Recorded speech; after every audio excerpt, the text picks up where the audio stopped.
When looking for the king of podcasts, you're at the wrong channel. Well, excuse me! Looking for good ideas for life? You're far from good hands.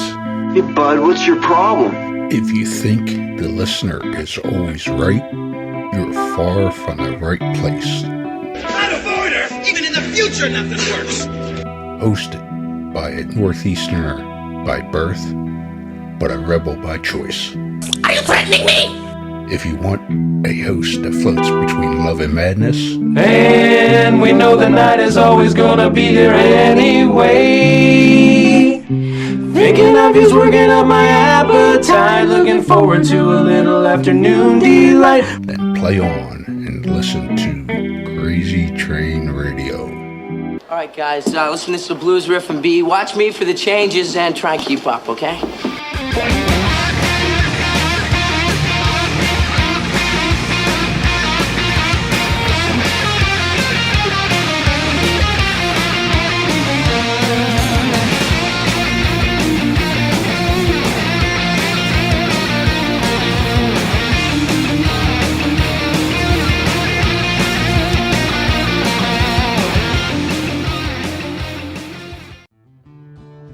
Warning, creators of this game do understand the subject matter may be offensive to some, but they do honor the families and people that have been affected by these real-life tragedies that these individuals have caused.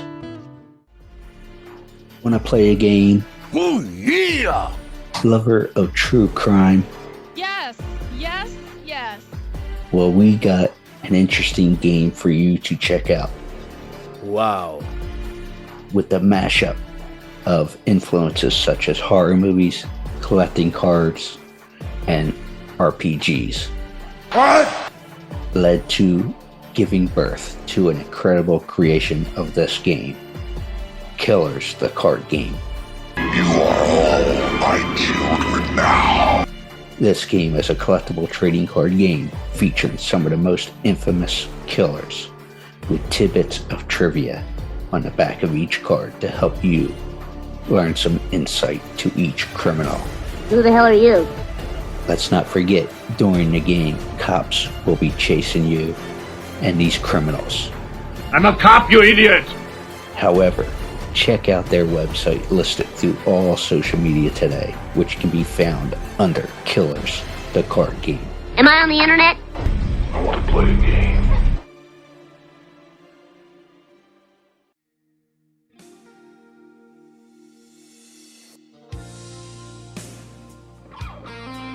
This is the manager of champions, the champion of managers, Pollo Del Mar, and you are listening to Crazy Train Radio.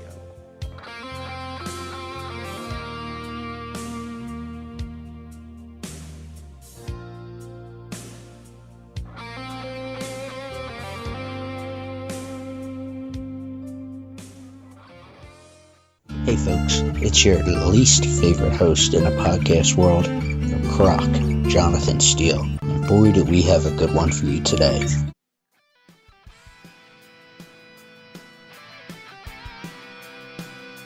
Ladies and gentlemen, boys and girls, children of all ages, I'm happy to have this next guest on because we got a chance briefly to talk with her during our 4-day cancer fundraiser.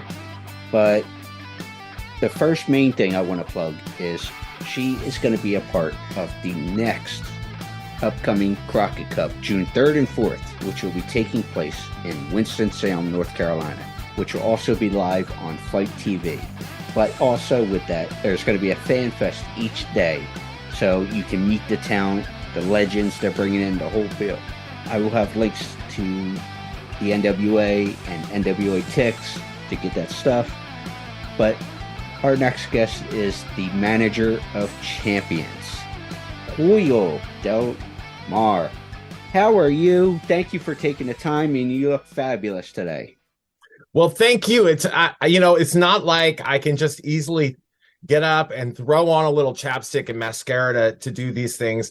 It takes me a hot second to get where I need to be, but I appreciate you having me on, and I love the opportunity to talk about Crockett Cup coming June 3rd and 4th, as you mentioned, to beautiful Winston-Salem, North Carolina. It's the continuation of a tradition in the National Wrestling Alliance, extending all the way back to 1986, and I'm so happy to be part of it.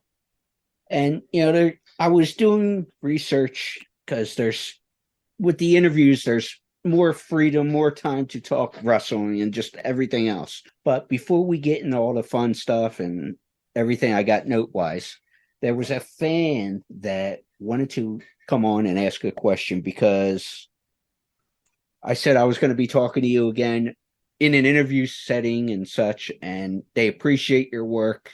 So before they go to their shoot job, they wanted to ask a question. So I said, let's do it. So, hello, fan. Exciting. How are you? Hey, Pollo. Do you know who this is? Oh my God, I can't tell. Show me your face. No, I can't. Is this Aslan? I was at the very, very first Crockett Cup. I walked down to the ring with Dusty Rhodes.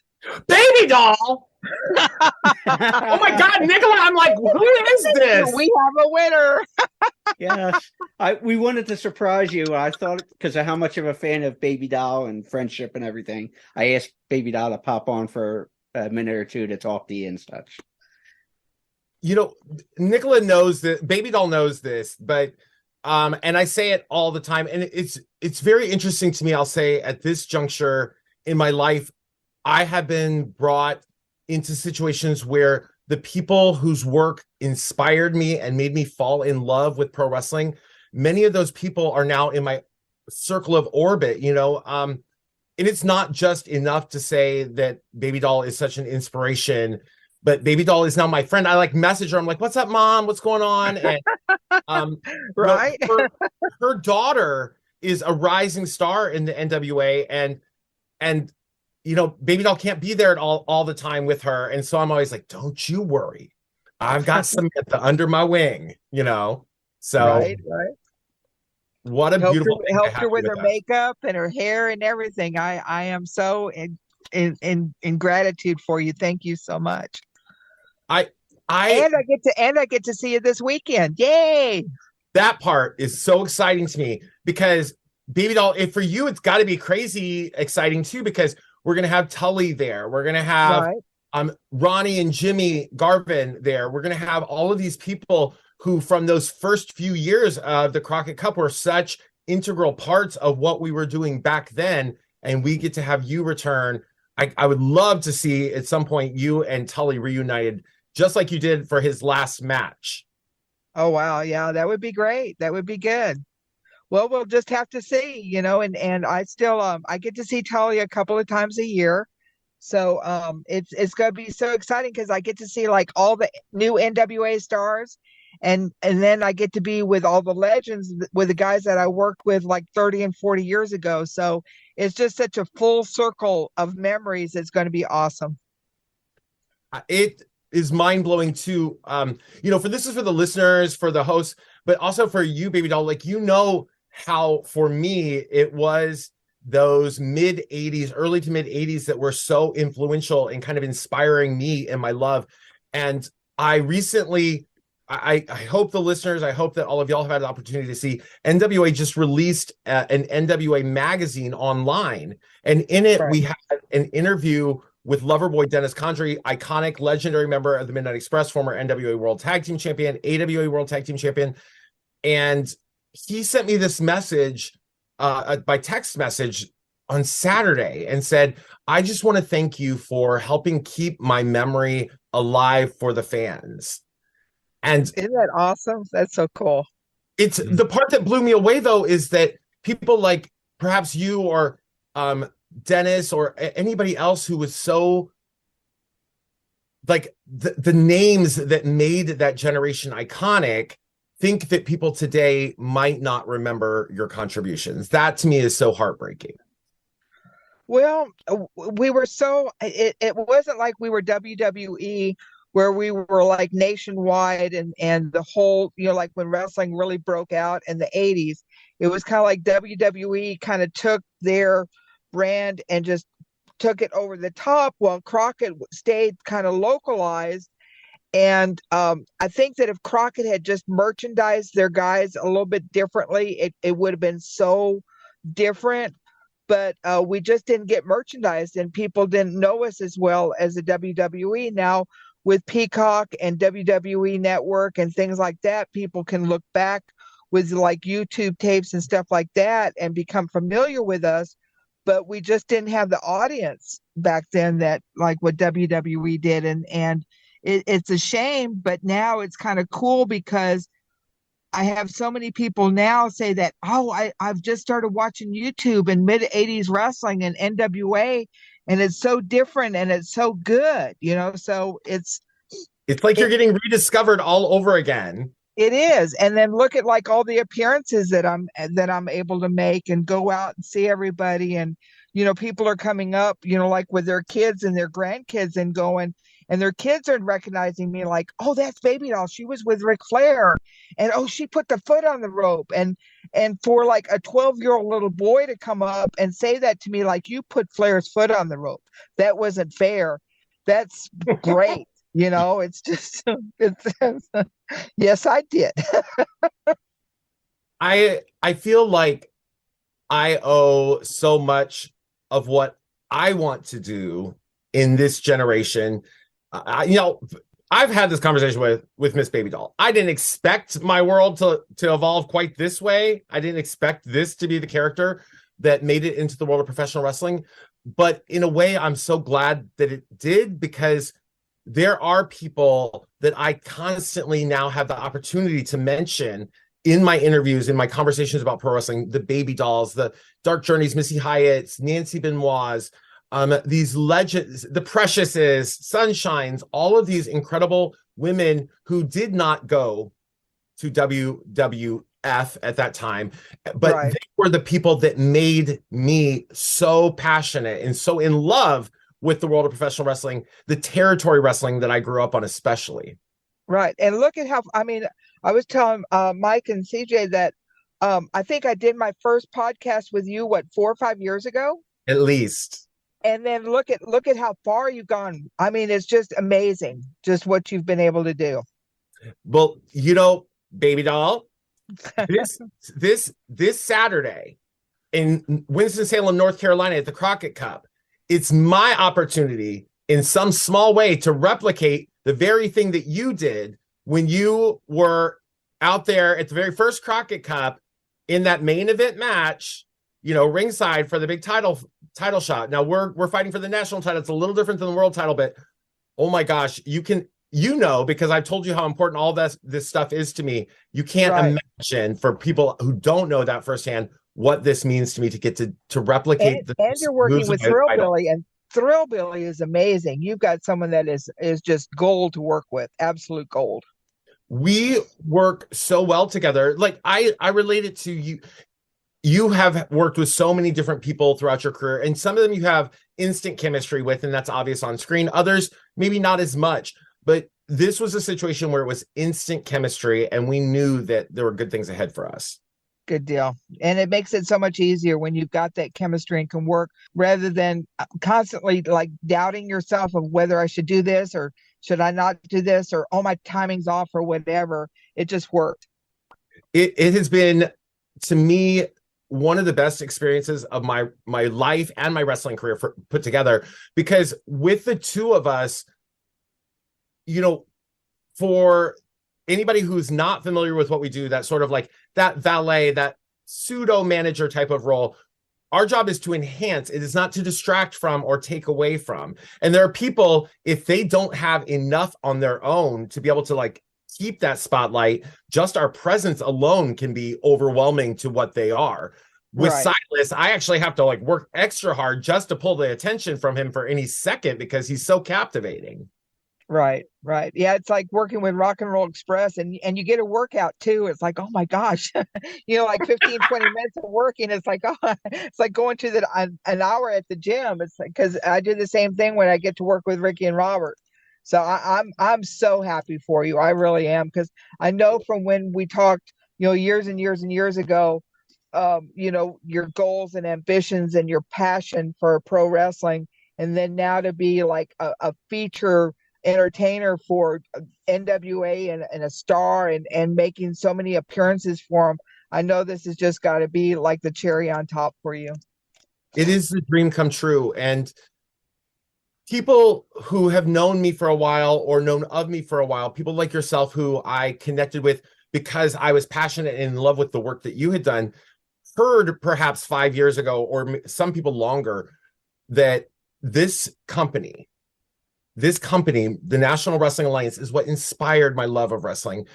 It is where I dreamed of being, and I'm so lucky that I get to be part of it and part of an incredible team of very talented performers who are out there wanting to remind the audience every time we're together, the National Wrestling Alliance is pro wrestling history, legacy, and tradition. And we do that. We get to keep moving it forward. It's a different chapter than what you were part of, but it's still part of the same story. It's, the trilogy continues. And I love that we have so many of our legends from back then to draw knowledge from, to continue to draw inspiration from, to be able to participate in our storytelling now, and to just honestly have them there cheering us on, because that makes it seem right. Like they acknowledge and love what's happening today, and it makes it feel right. Right. And like 70 years where they just had their 70th anniversary, and to still keep going and still have the fan base and people recognize that NWA theme and that like the t-shirts and everything. It's so cool, to wear like an NWA shirt, go, oh, that's the real wrestling. Yes, it is. Yes, it is. Absolutely. It's where I've always wanted to be. This event is the event that I've always wanted to work. I suppose probably other people coming into the industry, I want to have my WrestleMania moment. I don't care about that. I wanted to have a Crockett Cup moment. Crockett Cup was there. Crockett Cup was my thing. From 1986 all the way to 88, when the first original run. So excited when Billy brought it back in 2019 to actually get to participate now in 2023. My mind is absolutely blown. And having people like Baby Doll, again, Jimmy and Ronnie Garvin, Tully Blanchard, the list of legends continues to Tommy Young's going to be there. I believe Tommy Young's going to be there. So, yeah. Tommy Young's going to be there. Demolition Axe is going to be there. We've got, of course, Ricky and Ricky Morton and Bobby Fulton are going to be there. The number of legends just keeps growing. And can you imagine what it's going to be like for NWA 75 this summer in St. Louis? I'm like, I can't imagine who they're bringing. We had Flair a couple of years ago. So I'm very excited. Hopefully I'm on the list. I hope so too, Mama. I hope so too. Well, I'm like the only girl left, so I pretty much have got the spot. You out-survived them all. Well, that's it. That was it. My husband's going, why do you keep making these trips? And I said, well, I'm the only one left. So it's okay. I know that I know he doesn't like when you're gone. He loves to have you there. Of course he loves to have you there. But part of me has to say, like, now darn well that when he first met her, he was like, this is Baby Doll, the perfect 10. You're going to have to live that. You married that legacy. You have to let it continue. He actually wrote me a fan letter when he was like 14, when Cornette hit me in the stomach with a tennis racket.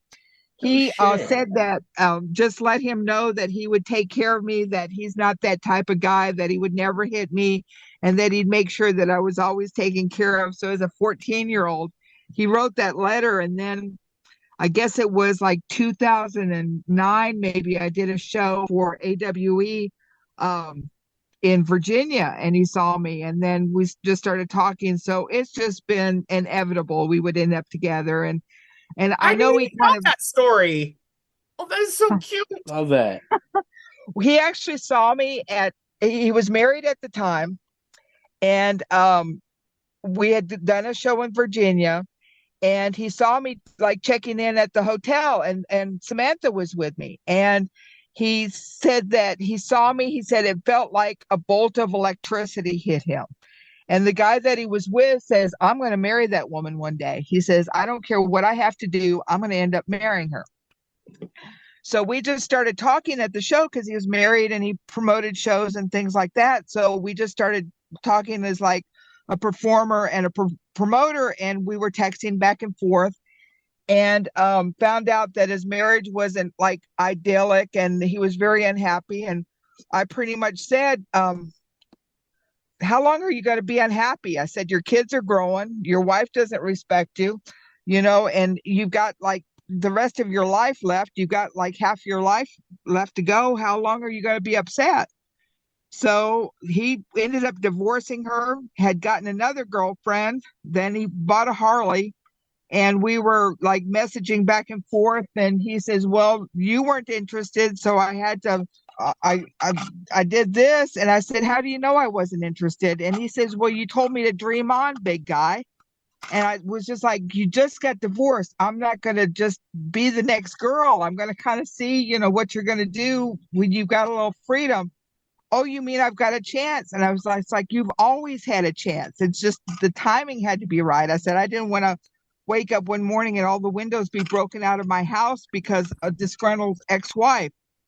Oh, and he's like in tears in the parking lot of the Harley Davidson dealership because the girl that he was dating was buying him a Harley.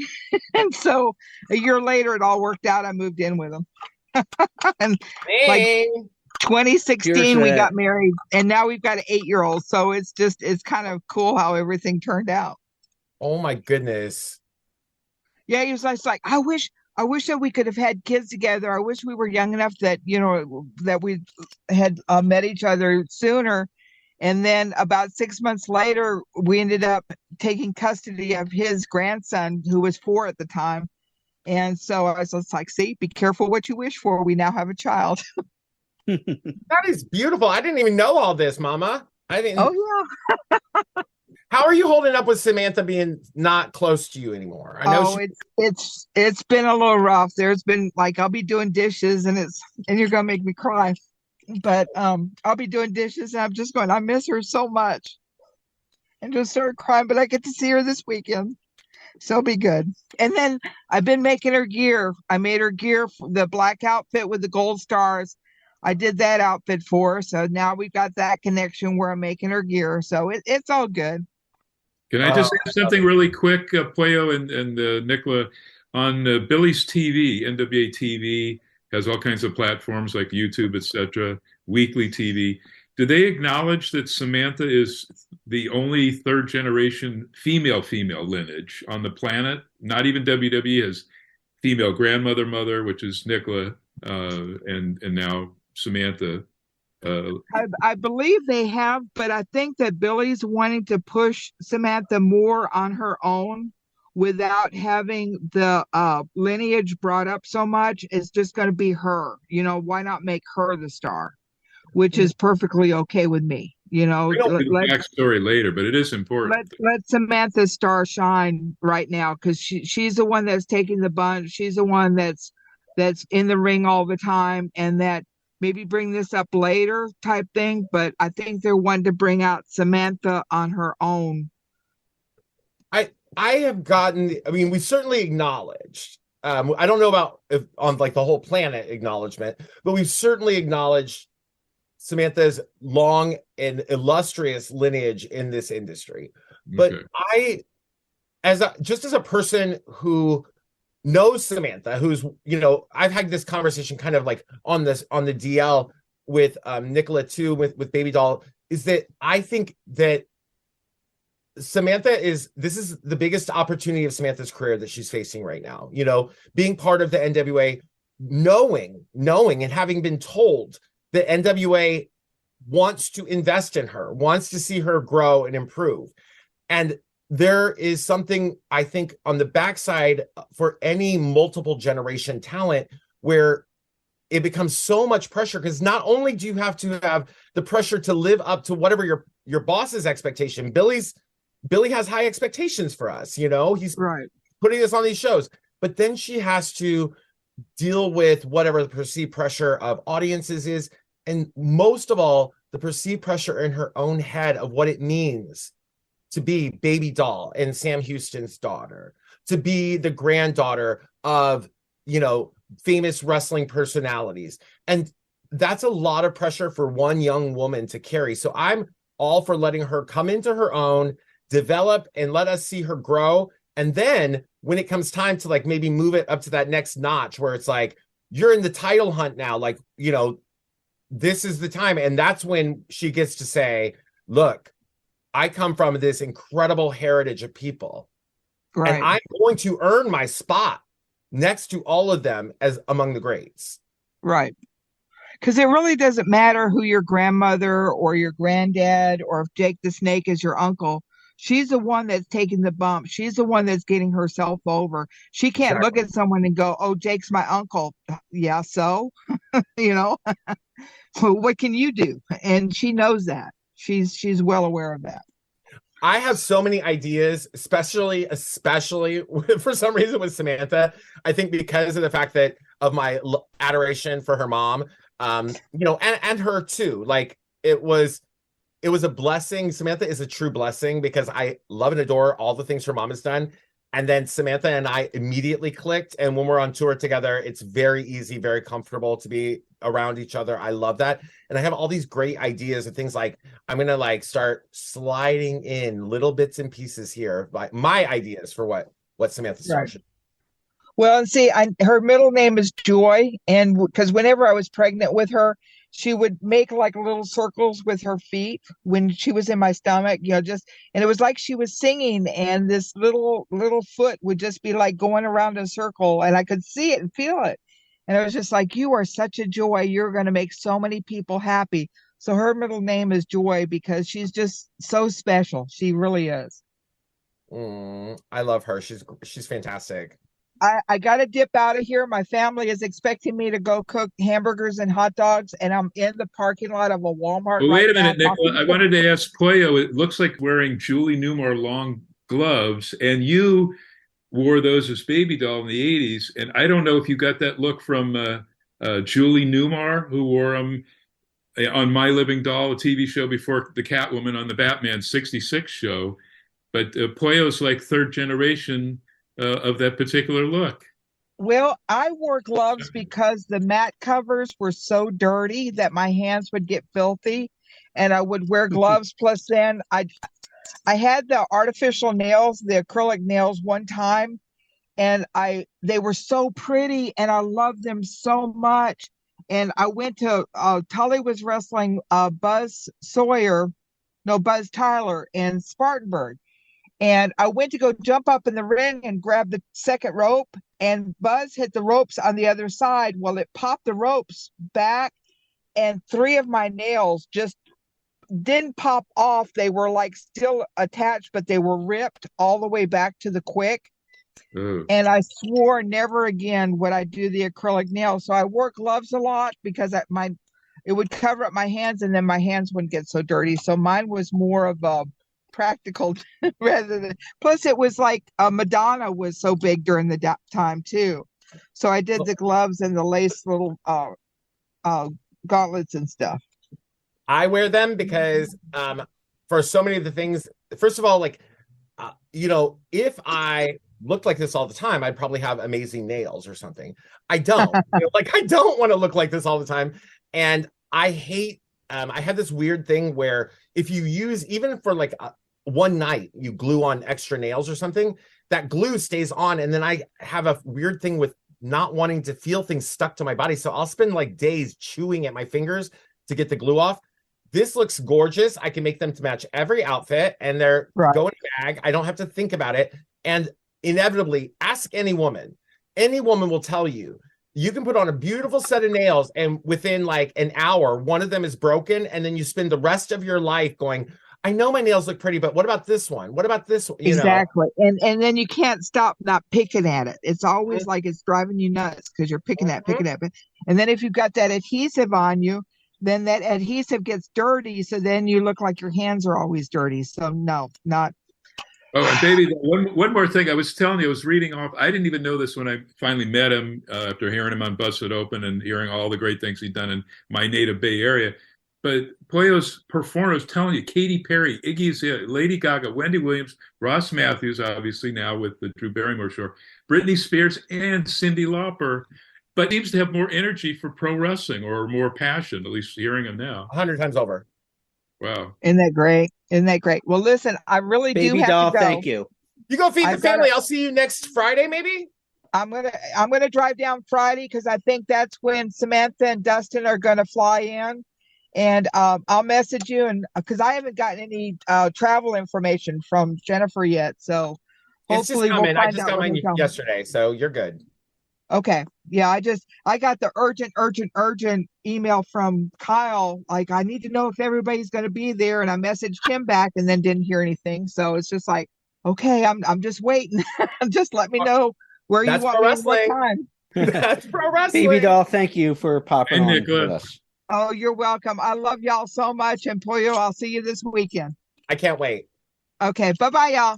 Bye-bye. Bye. All right. So, all right, let's jump into Pollo. And Oh my God, that was wanna lovely. Thank you. I do. I love and admire Nicola, and I'm so. By the way, I can't help it. I'm just trash. No, you're good. No, I figured because you mentioned your love for Nicola and everything, It's be a she's nice such little an surprise to inspiration, start the you know, interview she's off an with you. absolute inspiration, and She's the even best. recently, somebody asked me, "Do you consider yourself a manager or a valet?" And I said, "Well, I consider myself a manager, but in the world of professional wrestling, especially the era that I grew up admiring and loving so much, any woman or any female type of character that was affiliated with a man was never a manager. They were always a valet. And so people like Nicola, Missy, Dark Journey, all these people, they were always listed as a valet. And I'm super happy to get to sort of walk in those footsteps in the National Wrestling Alliance. Yeah, because like I said, I was thinking about things and doing last minute research and everything this morning. And obviously I reached out to Nicola. I said, hey, going to be talking to you the whole bit. And she goes, absolutely. I'm in when, where. And obviously you heard she was in a parking lot, but that shows the respect that you have. I think I would like to think that it's because they recognize, and I'm so upfront about how these legends are the people who truly inspired me to want to do professional wrestling. I would also like to think that it's because I turned out to be good at what I do, and they see that and they respect that. But at a minimum, I hope that it's because whenever we are together, I just show such unabashed adulation for their contributions. Nicola, Baby Doll, that character, I would never have become as interested in Tully Blanchard as I was if he wasn't affiliated with Baby Doll. And that's a sheer outright fact. The fact that she played such a key role in the stories between Tully and Dusty, and then later Dusty and Flair, and like all of these people, that is what she took her presence and involvement, took those stories to a level that they would not have gone to without her. And that's undisputed in my mind. And you're a historian, as you said before, and I know everybody who knows of your work knows you're a historian. But last thing on Baby Doll, when you look at the career trajectory of what she did, she may not have had a 20, 30 year career, but everything you said there, what she did is just over the moon for that time period that she was active. You see that a lot with many people who are not specifically in-ring personas. Like, I think that it's easy for a wrestler to maybe have a long-term career. The expectation is you're going to see them often and for a long period of time, to watch them grow from a rookie to like that seasoned veteran. People of that generation, the women specifically, most often had maybe a 3 to 5 year run. And what I will say about Baby Doll is that where so many of those individuals might have just been placed at ringside as an eye candy type of situation, or, you know, the periodic involvement in ring in terms of tripping people or what have you. Baby Doll was always fortunate because she always had really juicy stories that revolved around her, emotional stories that revolved around her. And I can think of others too. You think about how Precious and Jimmy Garvin, Precious became this pawn in a lot of Jimmy Garvin's feuds with people like Kevin Sullivan and others, Ric Flair.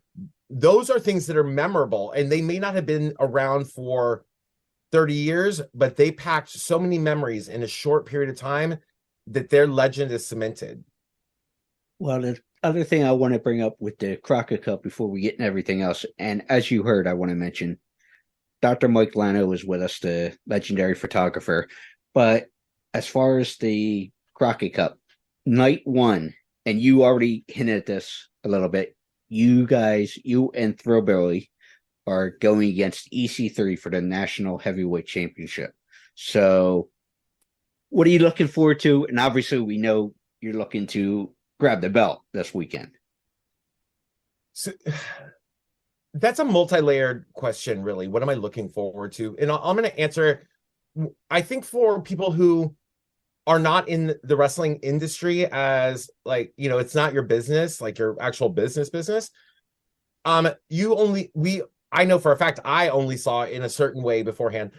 There is nothing about this weekend that I'm not looking forward to. I get to see my family, you know, people, Nicola and Samantha, and all of the people who are our NWA family, the people who make that product happen on and off screen. And that includes our fans, because our fans are incredible. I love our fan base. They love us. And I like to revel in that during these exciting weekends. So I'm excited to be back together again. I'm excited because this is a dream for me, being part of the Crockett Cup. I can trace this dream back to a very young child sitting in my living room. My family, I'd already told my family I wanted to grow up and be a wrestler and a journalist. And they thought I was crazy on both, but they had participated in this dream because they bought me a word processor. Now, if you are listening to this and you don't even know what a word processor is, bless your heart. A word processor is something where it holds like 1,000 words. You can type them in there. If you mess them up, good luck, because they're in there. And the only way you can get to them is basically erase everything.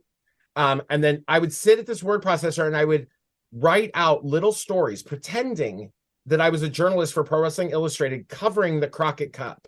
And I would just make up little interview, sound bites or whatever. Or maybe I'd watch the TV show and actually type out quotes and like write these stories. So that was 1988. It is now not 1988, y'all, a long time later. And I'm actually a journalist for Pro Wrestling Illustrated working the main event of Crockett Cup. So I can't even put into words the kind of emotions that come over me when I look at it in that perspective. Just making that dream come true, holding on to a dream so long that it was able to come true. But then I would also say that there is the bigger picture. Like Silas and I have the opportunity to make NWA history and win the national title that so many legends have held over the years. You know, Dusty Rhodes, Tully Blanchard, Wahoo McDaniels. The list of people who've been national champions is so long. And to be able to write Silas's name with my name as a footnote in that together on that history is unimaginable. Like, it's so exciting. And I really think that what people are going to see from Silas and myself as we face EC3 is only the beginning. It's going to be scratching the surface of what is to come, because when they look at Thrillbilly Silas Mason, they are looking at the future of the National Wrestling Alliance. There's no young person in the NWA who better suits the legacy, history, and tradition of the National Wrestling Alliance better than Silas Mason. And I'm so excited to be at his side. Dr. Mike, you got any questions? Kevin just sent me the latest issue. I've been writing and shooting for this, the love child of the wrestler and Inside Wrestling, Pro Wrestling Illustrated. You and I are on the opening credits. You as the writer under your given name, and then I'm there as usual as a photographer. But the Super Show one, like, it's hard to get into that one if you're a columnist like I am, because it's so packed with like news information. The next episode, though, or the next issue rather, I do have my column back. So it's exciting. I mean, I love Pro Wrestling Illustrated. How do you feel about the continued legacy of printed wrestling journalism? Well, I'm still with the few remaining magazines we have. We have the two in England, Wrestle Talk and Inside the Ring, Inside the Ropes, and then Shukan Pro in Japan. That's like it. But in my heyday, really in the early 70s, around 72, 73 to 75, we had 15 monthly titles: Wrestling World, Big Book of Wrestling, Wrestling Guide, Ring Wrestling, the bodybuilding and wrestling magazines, so many new wave wrestling. We had, a lot. So I'm happy they continue physical magazines as opposed to some that have just gone the way of online. But I wanted to say something because you and I talked at the WrestleCon in LA. I guess it was April or the day before April 1st, that Saturday, where I was the event photographer for Busted Open's party at the Whiskey A Go-Go. Big stage where I had shot Oingo Boingo, Danny Elfman's band, when it was still a jazz, kind of a ska band, the Mystic Knights of the Oingo Boingo, early 70s, and many shows there and stuff.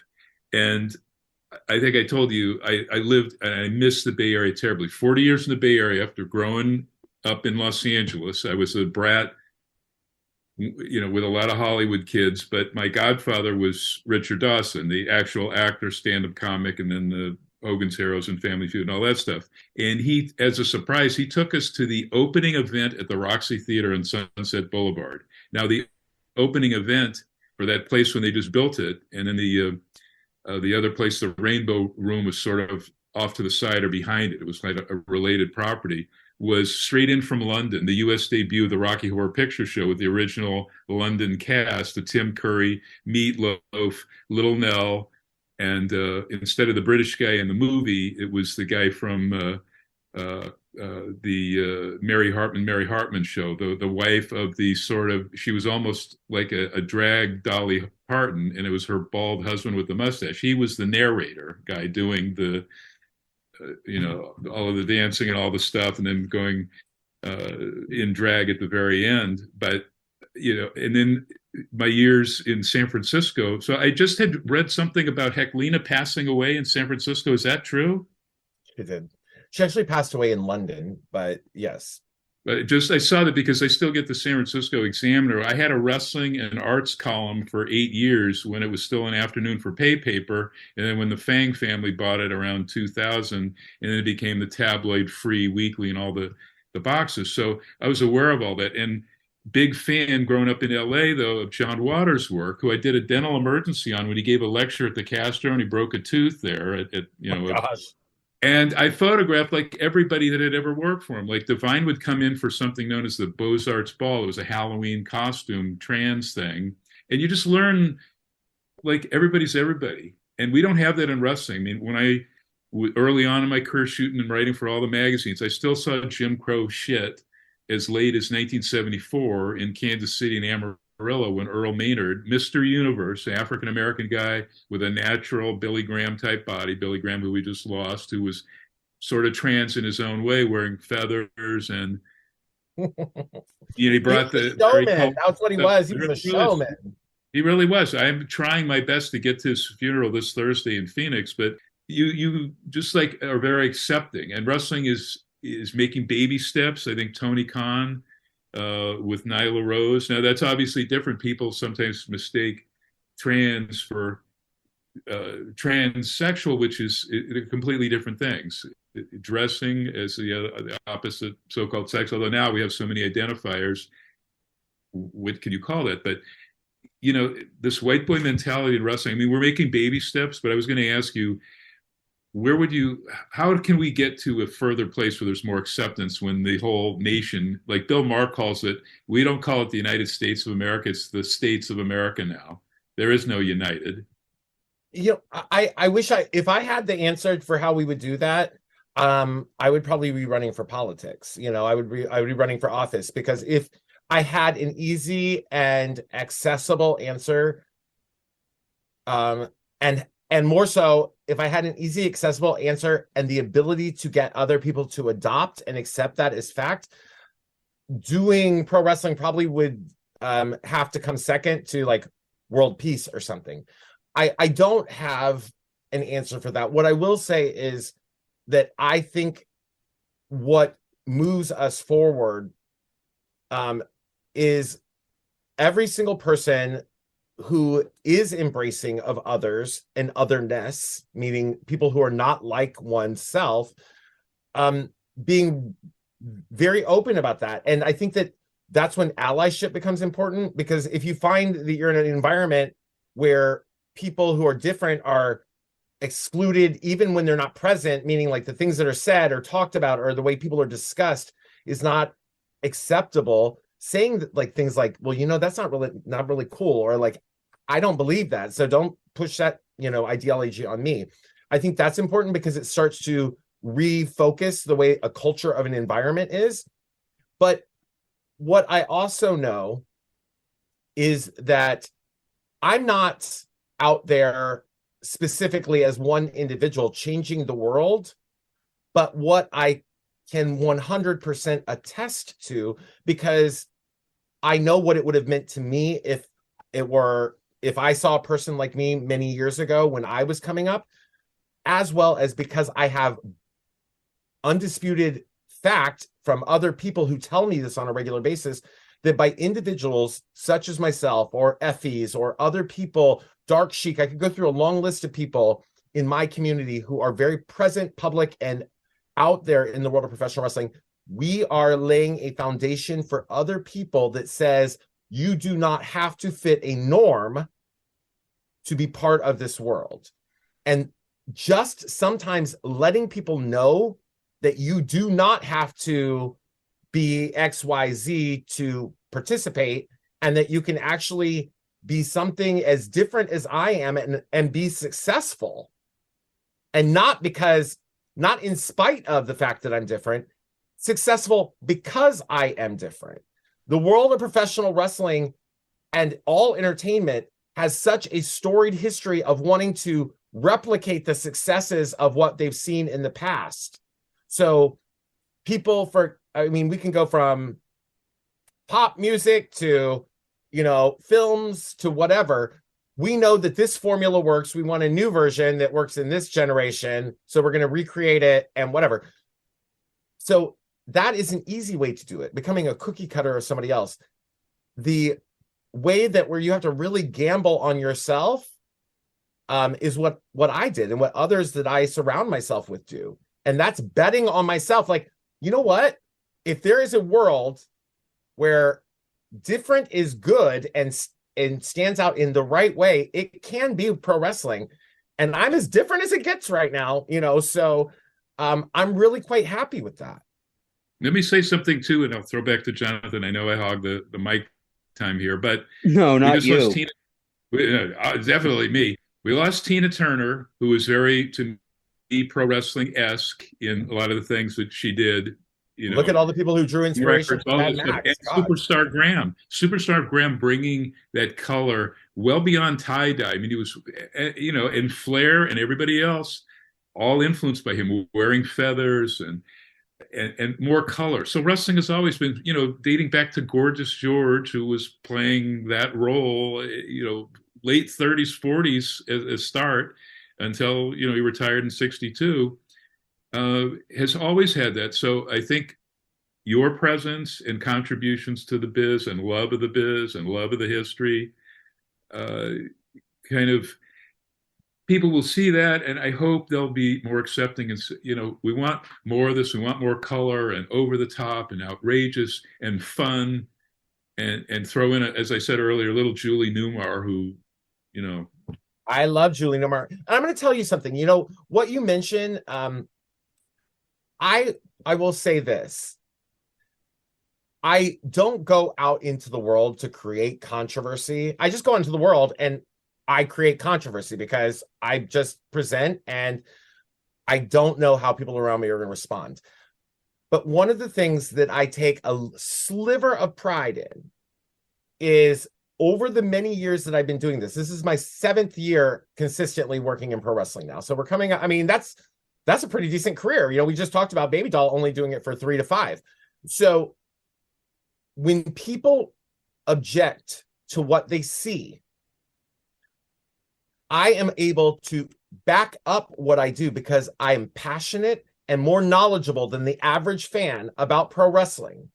So when they say to me, you don't belong here or whatever, I can say, well, I literally know more about this than you do. And then I'm good at what I do. Number two, and then number three, I approach people very respectfully, and I'm actually, I think, a rather likable person. So quite often people get backed into this corner where they may not want to like me, but all of a sudden, like a lot of the things that they would hold against me get ticked off, like checked off of their list. And they're like, oh, I'm now forced to acknowledge I simply do not like who I think this person is based on what I'm seeing, versus I can't disparage their knowledge of pro wrestling because that is unquestioned. I can't really say that they're not good at what they do because that's proven. And I can't suggest that they're a horrible, terrible person because I consistently disprove that, because when people attack me, I'm respectful in response, unless they push me too far. And then I'm just like, okay, bitch, you had your chance, but now, like, we're done. I'm taking these lovely gloves off and we're going to go. But that's the final part of it. They're actually scared of me because I'm not a small, withering, like, wallflower. Two things really quick. One of them, I want to know where you were like born and spent your early formative years, because then I know you came into my neck of the woods, San Francisco, East Bay, and all of that, where I just heard about the Hood Slam. Yeah, I knew of Dark Sheik and the work of Hood Slam for a really long time. And then I was lucky, after I got in the industry, I started working with people who worked Hood Slam shows. And then completely randomly at a social event, I met Sheik and we just clicked and we became great friends. And it was early in her exploration of self. And I think that when we start to like sort through like those pieces of our identity, like, can I be authentically how I feel inside and still do this stuff that everybody has seen so publicly? And you're right, like, Sheik is going through a situation where people may have followed the career of Dark Sheik for almost 20 years, and now they're getting a very different version of self. And I think it's so commendable that Sheik is strong enough and willing to put herself out into the world for judgment, for curiosity's sake. The Exoticos of Mexico, they are so acceptable. I mean, you don't have to send them to me. I love them. Oh, like, no. I'm talking Pimpy. That's what we call Pimpinella Escarlita. Always would say, Pimpy, will you do this for me in Spanish? But then Maximo, who was, I think, Super Porky's son, and now whatever, I want to get my pronouns right. It's difficult to do that with the Exoticos, because Exoticos is an evolving category as well, because Exoticos used to be more along the lines of what we would see with like a Gorgeous George. That's where actually the Gorgeous George character came from, the concept of Exoticos in Mexico. And it was about effeminate presentation, but it didn't necessarily reflect gender or sexual identity. And then as time evolved, I do believe that it has become more encompassing of gender and sexuality and the identities that are attached to both. But they are cheered. Versus here in this country, we're not there. Absolutely. But they're cheered. They're technicos, they're baby faces, and cheered equally, just like any other baby face. And so that's refreshing that they are way ahead of us in Mexico, particularly Mexico City and Tijuana, than we are yet, like the Deep South. Hopefully we'll make progress. But the last thing that I got to throw to Jonathan. I just want to say something to that too. Like, it's interesting that you bring that up, like that sort of perception and understanding of that as a category of entertainment. In the National Wrestling Alliance, our NWA World Tag Team Champions, La Rebellion, are Mezca Wolf and Bestia 666. And Damien 666 is Bestia's dad. So right. I have met them. Of course, I work with them on tour. We're on tour with NWA. And I was always concerned, sometimes, especially with the legends, when they would meet me, and then after I did all my glamorization, they would see me again. And so I went up to Damien and I said, Papi, like, what do you think? It's a little different than when you met me before, right? Like, do you understand? And he goes, oh, no, it's the same. you're exotico. You're an exotico. And he understood it without explanation. It's so well received and so well respected in Mexico. The idea of being an exotico is not foreign to them. And of course, you can't tell anybody in the US that other places aren't more advanced than we are, but obviously some places are more advanced than we are. Way more advanced. Jonathan. Yes, a lot to unpack there, but I don't want to keep Miss Del Mar the whole night. But I'll combine a couple of questions here that I had. It was part of the conversation you guys were having. First of, I think you kind of hinted at it earlier on. What is your definition of success in the wrestling business? But also with that, there was a time period from what I heard in doing my research, that during the pandemic, there was a time that the way I like to present it is time to shit or get off the pot. And you said, all right, I'm going full gear for this. And so, which leads to the success and things. So my idea of success in anything in life, honestly, is if I'm able to achieve it ethically, if I'm able to feel good about myself and whether my efforts paid off or didn't, if I'm able to feel good about the work that I put into it, and ultimately, if it, like in the truest sense of success, it would be that I'd be able to ethically and without, second guessing my abilities or my decision making, actually achieve the goals that I put in front of myself. That's the ultimate success. In the world of professional wrestling, I felt successful even when I was doing 5 shows a year. I felt successful because it was a world that I never imagined being part of, and I had become part of it.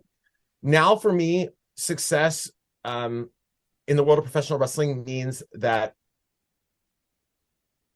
ultimately, I hope that in a good number of years, there will be fans who look back at my contributions in the world of professional wrestling the same way that I look back at Baby Doll's contributions, the same way I look at Missy Hyatt in Dark Journey. And I might not have ever been, very few of us are ever going to be a Bobby Heenan, right? Like synonymous with everything. But if there are people who look back at what I've done in the world of professional wrestling and say, I loved what that person was doing, that person made me happy, it made me want to watch wrestling, it made me a bigger fan of wrestling, that is success. That is success for me. And sometimes I also I'm going to put out there and say that because everything I ever dreamed of accomplishing so far has been done, I actually have to sit down and ask myself, what is the next thing I want to do? Like my goal initially was to be a columnist for Pro Wrestling Illustrated, to work for the NWA, and it's all happened. So like the bucket list, and right next to me, right here, is a goal list that I update every, I wrote it at the beginning of the year, probably in a couple months. I'm going to look at some things, take some things off, revise it to have somewhere to go for the second half of the year. But in terms of your other question, which came about during the pandemic, I tell people the pandemic was one of the best things that ever happened to me. I had built a very successful life for myself. I have a comfortable life. I was doing all of these things. But the problem became that I had built a life that required constant maintenance to keep it there, right? It's like building this beautiful garden. You have to keep working in it or whatever to keep it that way. And I never had any downtime to say well, you're doing all this incredible stuff, but what more did you want to do? Where did you want your life to be that it's not? And during the pandemic, it stripped all of those outside distractions away from me. I was forced to sit in my home for a while by myself and look at what I had been doing with my life, to revel in the successes of that, to feel proud about it, to be happy about it. But also it gave me that moment to take a breath and say, if there's something in your life that you haven't done to this point, what would that be? And why haven't you done it? And the answer for me became, I would love to be a full-time traveling professional wrestling personality or professional wrestler. And I had a full year of pandemic with all of that stuff stripped away to just think about that and put together a step-by-step plan. And by the time we came out of pandemic, everything, all the groundwork was laid, and I hit the ground running, and here we are. All right, so I'm going to combine this last set of questions for you too. So I'm going to refer back to the cancer event that you were so gracious to join us. And you mentioned that you have different looks for different situations. So how long does it take for you to put the look together? And I recently learned with this that Dolly Parton and Anna Nicole Smith were inspirations for your presentation. Absolutely. Also, could they be better? One little Tennessee girl, absolutely and not. one little Texan girl. Come on now. The look, this look alone takes 2 hours. Just the face. The rest of it comes together over time. I have been working, and this is like a tease, like a little throw, chumming the water. The outfit that I'm wearing to Crockett Cup on June 3rd in Winston-Salem, I've been bedazzling that outfit for 3 weeks. It took me weeks to just get that piece together. So there are some looks I throw together in a hot second because I have a beautiful wardrobe that's available to me. Others I really plan. In my head, I want my look at the Crockett Cup to be iconic. I will never probably live up to 1992 SummerSlam Sherry Martel iconic, but I will tell you that when it comes to the big events, 1992 Sherry Martel at SummerSlam iconic is the level I always aspire to. Well, the show, and obviously people who've heard you on other interviews and different things know you're a true fan, but you brought this up during the cancer event, and I love it for you as a collector. And you got a bunch of stuff behind you, collectible wise, but there was one little piece that you brought up that a fan bought for you. I believe it was a signed Bobby Eaton thing. Wait for this. Oh, what do you got? This was given to me over the weekend by my one of my biggest supporters. I don't like using the word fan. It just makes me feel gross, but they are fans, and they're my supporters because their support allows me to live my dream and be successful at it. One of my biggest supporters, Shane, bought me this. Can you see what it is? It is a Dennis Condrey. And of course, I'm a massive fan of the Midnight Express. So having the signed Bobby Eaton, having the signed Dennis Condrey sitting side by side now. But an unexpected gift came out of the gift. It was given to me by as I said, a fan on Saturday before I did a show. And I had just that morning, while I was sitting right in this very seat getting ready for that event, had received a text message from Mr. Dennis Condrey. And it said, I want to thank you for all the hard work on that magazine, for this story about me, for helping the fans remember me. And I was like, he said, I will never be able to repay you. That's what he said. And I said, Mr. Condrey, I don't think you understand. There's nothing you need to do to repay me, because that article and the work I do in that regard, that is my repayment to you for all the joy and happiness and passion for pro wrestling your career and your hard work already gave me years ago. So there's no repayment necessary. Like, if you want to repay me, let's be friends. So I sent a picture of that to Mr. Dennis Condrey, text message, and Dennis wrote back, oh my God, they still remember me. And that just, in a way, it broke my heart. And I said, I call him Mr. Dennis. I'm a good old Southern child. So Mr. Dennis, you're a legend. Of course they're going to remember you. And as long as somebody like me is around who remembers all of the things that were amazing that you did in your career, I will make sure new people know about how amazing and what a legend you are. Well, I'm going to throw the mic for a final question from him, but I want to mention again, June 3rd and 4th, Winston-Salem, It's going to be live on FITE TV, but you can also get tickets at NWATix.com. Make sure you check out this night one, especially with Look, we have EC3 26 tag teams. We have 26 tag teams. There's just so much here. And a 2-night tournament. Night one's main event is EC3 defending the NWA National Heavyweight title against the Thrillbilly Silas Mason with the lovely Pollo Del Mar at ringside. That is an incredible lineup as well. On night two, I think we're going to have more title defenses. Camille, I'm pretty sure, is defending the title against the women's world title against Natalia Markova. We're going to see the finale of the event. And the great part about Winston-Salem, North Carolina, I don't know if you're familiar with this, but Winston-Salem is directly about an hour's drive from like 5 major pro wrestling hubs on the East Coast. And if anybody lives in any of those major cities and won't go spring for the 60 to 90 minute drive to watch pro wrestling history made, you are out of your mind. Yeah, you got Greensboro, Charlotte, just, all that there. Mike, do you have any questions as we wrap here? No, I think she answered. I was asking where she was born and raised before coming to, the place I missed, the Bay Area. But I think, did you say Texas? Where in Texas? Okay, so my upbringing is very unusual. I was born in Ohio, which is actually where I was first exposed to pro wrestling, up there watching Dick the Bruiser's promotion out of Indianapolis, that area. That's where I was first exposed to pro wrestling. I lived in Texas for most of my childhood, which was a beautiful time to do that because I got UWF and World Class and Georgia Championship Wrestling and Florida Championship Wrestling, all of those broadcast in our, on the local cable places.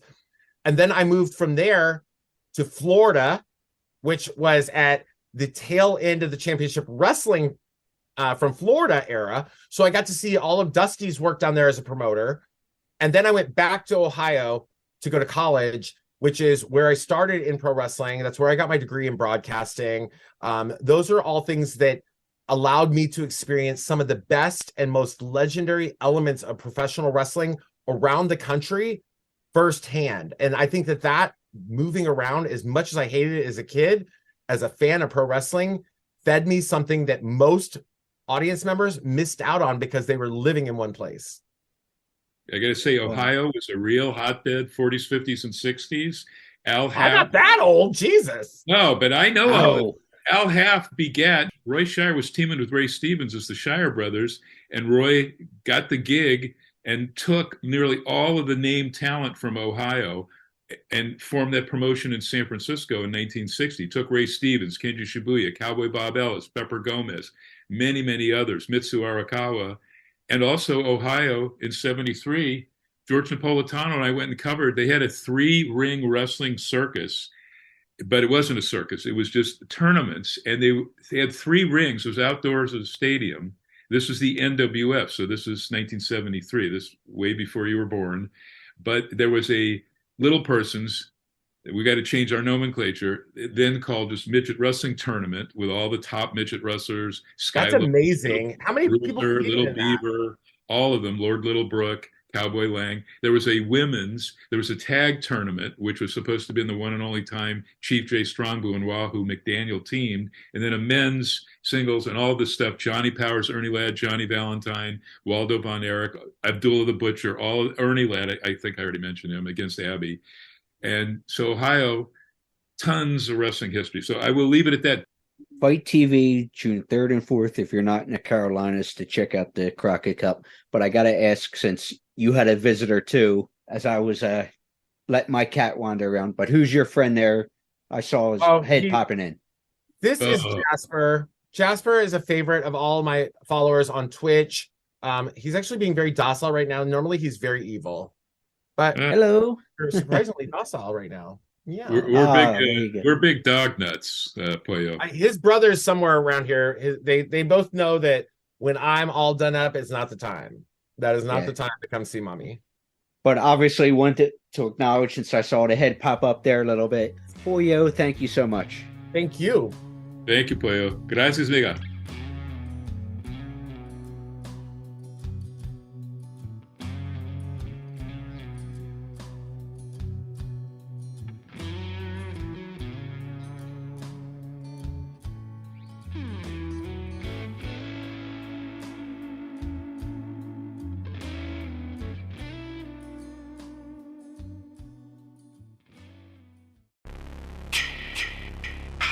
Hey there, Friday fans. We know how much you enjoy the movies. Enjoy grabbing your Friday merchandise and interacting with the Friday family, whether it be at conventions or during our particular watch-alongs.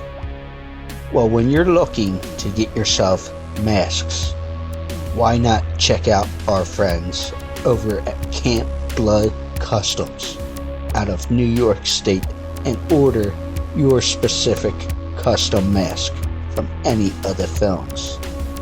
All orders are made specifically. Your needs and wants are. Make sure you find Camp Blood Customs on Facebook, Instagram, and all over social media and order yours today.